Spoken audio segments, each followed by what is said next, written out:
resurrection, choice. Grandmother, how do you know there's a God? Oh, honey, you hear the birds sing and see the flowers grow, and you know there's God. But grandmother, I hear the birds and see the flowers, and I don't. Grandmother Page was perhaps the pivotal person in my life. She lived out the example of unconditional love. When I was a child, I suffered from severe attacks of asthma. My lungs would close off to the degree that I was sure, even when I was quite small, that panic would kill me. And I had to remain still, both physically and emotionally. Nights were worse. Lying down brought me to a level of distress similar to a sailor in a sinking submarine. Grandmother would sit with me and hold me upright all night long. She'd sing to me and tell me stories from her childhood and from the Bible. And most of all, she'd keep her light blue eyes focused on mine so that I was drawn into her spirit and her heart.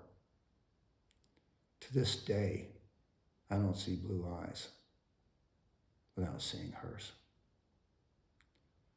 Her faith burned like a star.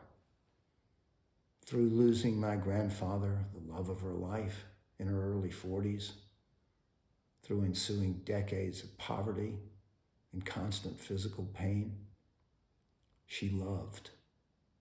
Her love and her faith seemed effortless. The exchange of words I share with you now occurred in the kitchen of my parents' home when I was 16.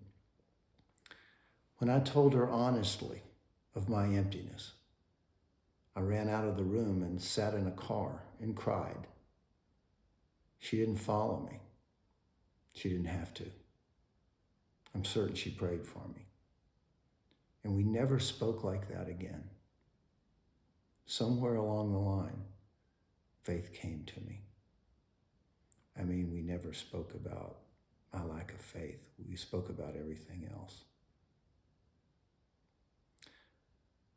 I suppose we might call that a kind of resurrection.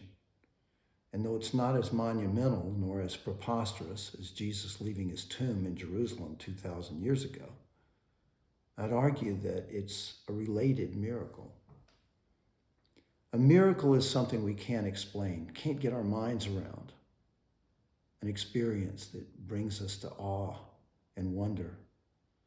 It may be that we're never supposed to grow fully comfortable with a miracle, that we always need to stand or kneel or fall on our knees or our faces in front of it, and later process the whole experience with questioning and even with tears.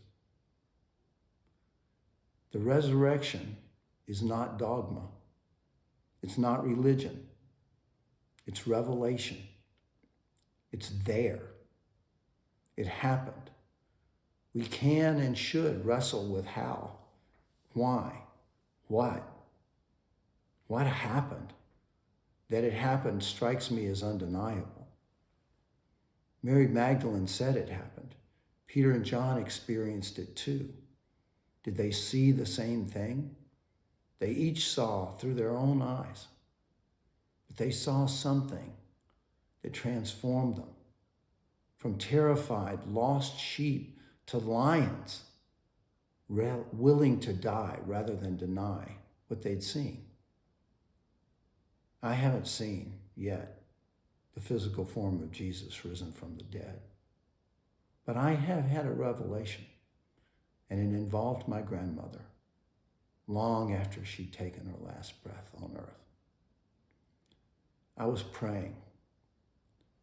I was about to ask God for help as I faced a situation involving career and ego and emotional turmoil and a large amount of money. I knelt by my bedside, and suddenly none of that seemed pressing. A different prayer, not a prayer of petition, but simply the desire to be open and honest came to me. Then came a revelation. And sharply along with it surged something both spiritual and physical. So physical, my lungs expanded like the breath of God blown into them. The revelation was an insight and more. It was a purpose. What struck me was that I had had it easy. I'd been blessed, surrounded, bathed in love. Believing in God was a gift I'd been given. I'd always seen myself as struggling for faith. But I had experienced God's love from my earliest moments, both spiritually and physically. I'd felt and seen it. And I saw at that moment that other people have a different road, and some a viciously different one. Some children are abused by parents or grandparents. Some people, when they're smothering as I was as a child, have their teeth knocked out.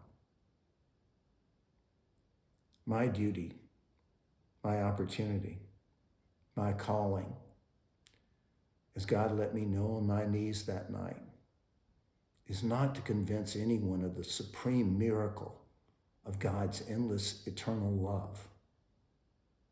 I'm simply to love them, to contribute in any way I can to the possibility that they can experience enough love to believe that resurrection, Jesus's and their own, might just be possible. And that they and you and I all might say together, He is risen. He is risen indeed. God bless you all.